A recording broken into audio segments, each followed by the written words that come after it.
r/AskReddit. What was the meanest car prank you've ever pulled off? A friend of mine got screwed by a really scummy used car dealer in our town.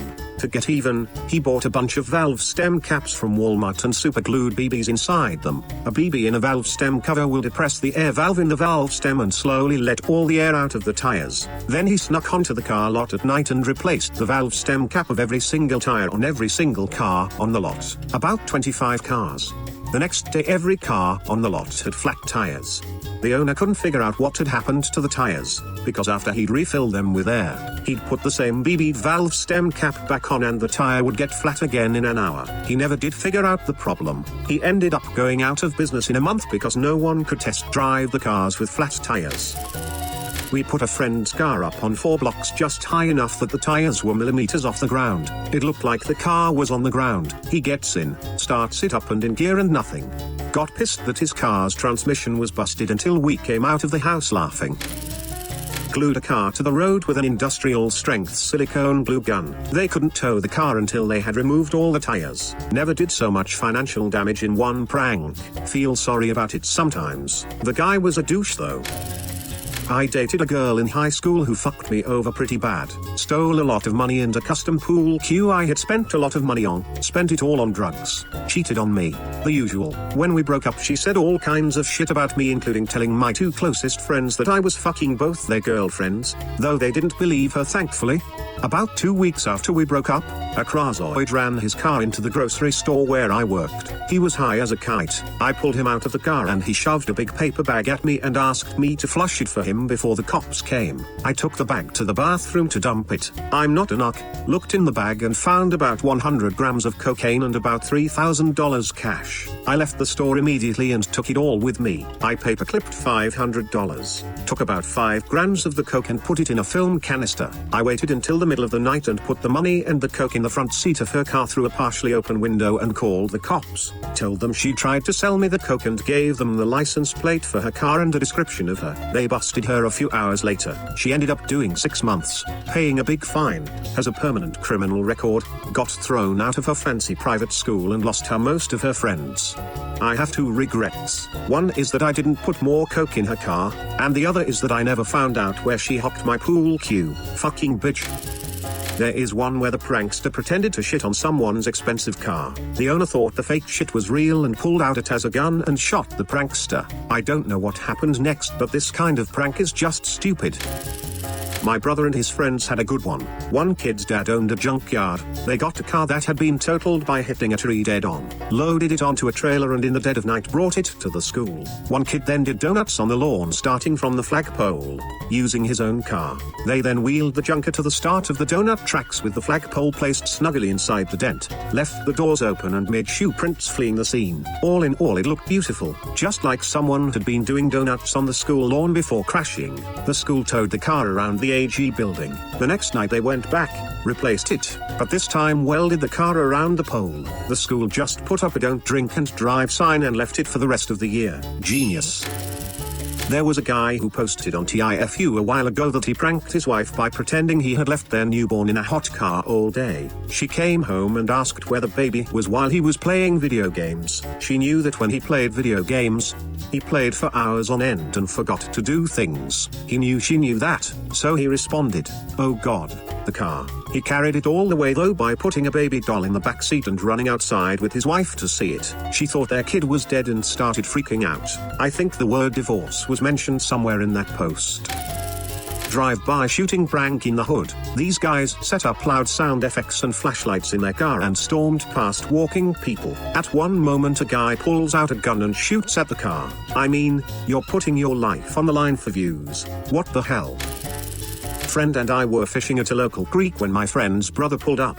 Being the dick he normally was, he started throwing rocks in the creek to scare the fish and then he threw my friend's bike in the creek. We were 13 at the time.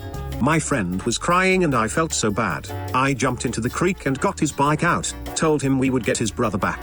About a month later we were fishing again and it was the dead of summer. I told my friend today is the day we get his brother back. Caught a 2/3 pound carp, threw it up on the side of the bank and left it there until we were done fishing. At the end of the night went back to his place. His brother's car was sitting on the street. We took the carp, sliced it open and threw it under the driver's seat and rolled his windows 3/4 up.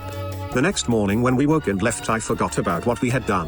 Well, when I rode past JT's car, I noticed the window was kind of black, and then I took a closer look. It was covered in flies. I actually got scared because I did not expect a window caked with flies. By the time I got home, I was laughing in tears because his brother was always such a dick to us. Fast forward to baseball practice about 3 days later. Friend had a black eye but smiled at me when we made eye contact. His brother flipped out and ran into his house and punched him in the face. His mom flipped out on his brother. Brother was grounded for the rest of summer. His mom said that my friend would never do such a thing, and he played along and acted as if he had no idea. Apparently the smell never really left the car. We nicknamed his brother Lord of the Flies. I was a vendor for Lowe's, Eagle, back in the day. I pulled up on a hot August afternoon and there were cop cars all over the back. I asked Phyllis what was going on. She told me, 2 guys have been playing pranks on each other for months. This morning one guy grabbed a roll of plastic wrap and wrapped the other guy's car and left it in the sun in the back lot. The other guy came out and found his car with plastic wrap melted onto it like magic shell. He called the cops. The prankster has been fired and is being arrested.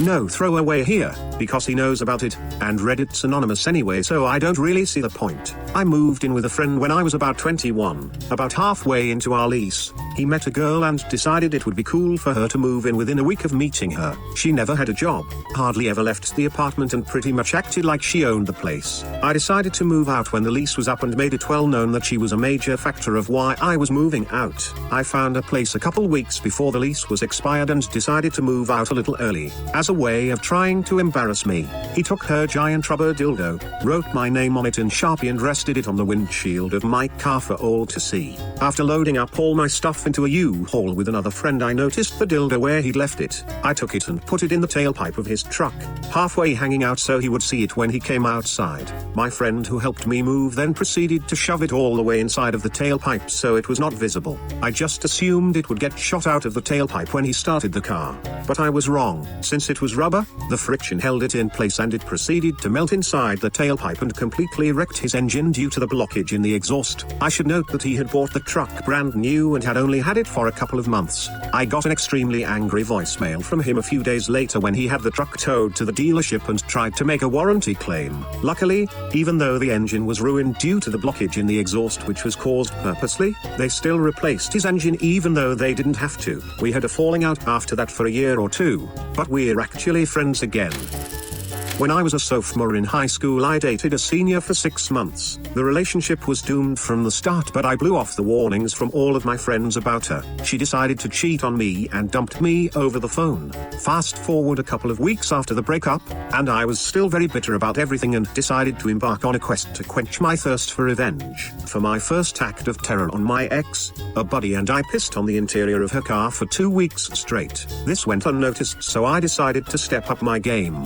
One day, I caught her smoking pot up the street from my house, so I called the cops and told dispatch that there was some lady smoking what seems to be crystal meth and shouting at little kids near my house. The next day I heard from a few friends about how my ex had to run from the cops while she was smoking. Still not satisfied from the phone call to the cops, I decided to key her Mercedes from headlight to tail light on both sides of the car. I decided to up the ante again, and after a trip to Tijuana I bought $150 worth of M100 fireworks. For those of you that don't know what those are, each one is equivalent to a tiny stick of dynamite. I bundled about 40 of these mini bombs together with duct and combined a few of the fuses to make it longer. The following morning at 4:30 a.m. I drove to her house and parked down the street. I put my bundle of fireworks in a bag, lit it and threw it in her backyard. Right before I got into my car, I heard the loudest explosion of my life and almost every car alarm on the block went off. I panicked and got in my car and bolted out of there. I clearly underestimated the power of the M100S. The next day there was an announcement at school that someone had thrown a homemade bomb into my ex's backyard and obliterated her patio and jacuzzi. There was a small investigation and I was questioned by the police, but I didn't tell anyone what I did. So I assumed they just questioned me because I previously dated her. I never got caught. There was this kid I went to school with, and we grew up in the same neighborhood. He was a bully and picked on me constantly, slamming my head in my locker, punching me in the back of the head as I got off the bus, made my middle school and high school torture. Fast forward years later, this piece of shit gangster white trash comes into the restaurant that I worked at, and parked in the handicap spot because his grand dame was too nice to park with the normal people. I saw him park there and get out. He didn't even recognize me, so I picked up my cell phone and called the police, told them that someone is parked in the handicapped parking spot without a permit, and there is an elderly couple trying to park there and can't. Long story short, I watched his car get towed away while the cops were writing out tickets. He didn't even know until he was done eating and walked out and his car was gone. I smiled and opened the door for him as he left. Got my school year's bully's car ticketed and towed. Too late to the thread, but I'll share a story my dad told me about. My dad used to live in an apartment building with assigned parking, as in every tenant had a designated space that only they were allowed to park in. Well, my dad would regularly come home to find someone else parked in his spot. He had asked the guy politely several times not to park in his spot and had even talked to the landlords who had done nothing about it. So one day he got home to find the guy parked in his spot again and decided enough was enough. My dad had always worked on cars. Ever since he was 13, he had a jack in his trunk and used that to jack the guy's car up off its rear tires. It was a rear-wheel drive car, which meant my dad now had control of the car. Using the jack, he pulled the car across the lot and left it somewhat hidden behind a dumpster. Then he let the car down, put away his jack, parked in his spot and went up to his apartment. Later that day he got a knock on his door. It was a police officer with the inconsiderate neighbor behind him. The officer asked my dad what he had done with the neighbor's car, and my dad looked him right in the eye and said, "He parked in my spot and I've asked him several times not to do so. So I lifted his car up and set it over by the dumpster." Now, to give you an idea about my dad, he's 6 feet 5 inches and back in the day was really well built. He also has only one eye, and the fake one he's got has always been too small, giving him a constant madman look. When he told the officer that he'd lifted the car and moved it himself and even pointed out where the car was through his apartment window, the police officer's eyes got as big as dinner plates. He turned to the neighbor and said, "Sir, I recommend you never park in this man's spot again." Guy stopped parking in my dad's spot after that. I won't ask if he lifts.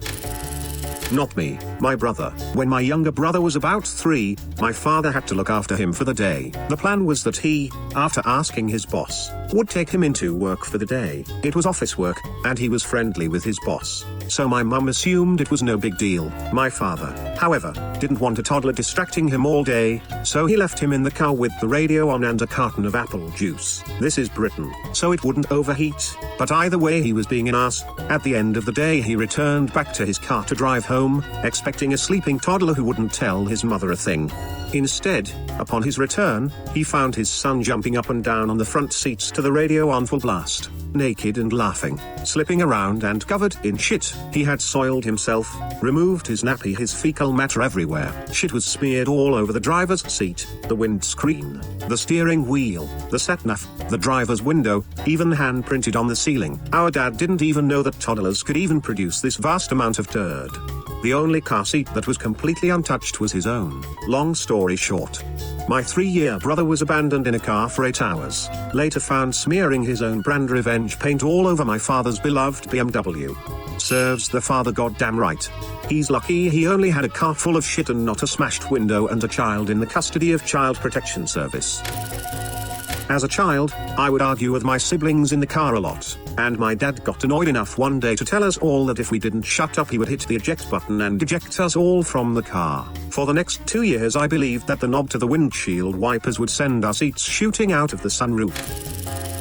23 years ago, 2 friends and I rented a 3-bedroom home when we were all young bachelors. Bill was a VW Beetle enthusiast and he owned a 75 Super Beetle Black, with a purple Go Faster stripe with shaved door handles. He installed a new carburetor that was supposed to give him stupendous gas mileage. He was complaining he wasn't getting the advertised gas mileage one night at coffee, so I got a 5-gallon gas can from the garage and filled it at the BP on the corner, and started adding a half-gallon every other night. A few days later he was ecstatic. OMG, it's working. So when I refilled the 5-gallon gas tank, I started adding an entire gallon every night. Bill was so damn excited, he was stopping strangers on the street. I'm getting 40 miles per gallon in my VW Beetle. Can you believe it? I did this for 2 weeks or so. Then I upped my game. I started siphoning a gallon a night. Bill lost his goddamned mind. My other roommate eventually caught me with the Oklahoma credit card and I fessed up, but I had a glorious 2-3 months driving Bill batty. It's weird to think that giving someone free gas is evil,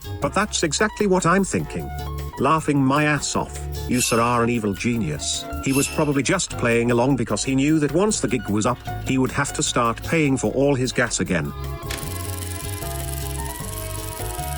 With that out of the way, don't forget to subscribe and hit the bell icon if you want more content to keep appearing in your subscription box. Thanks for watching and until next time.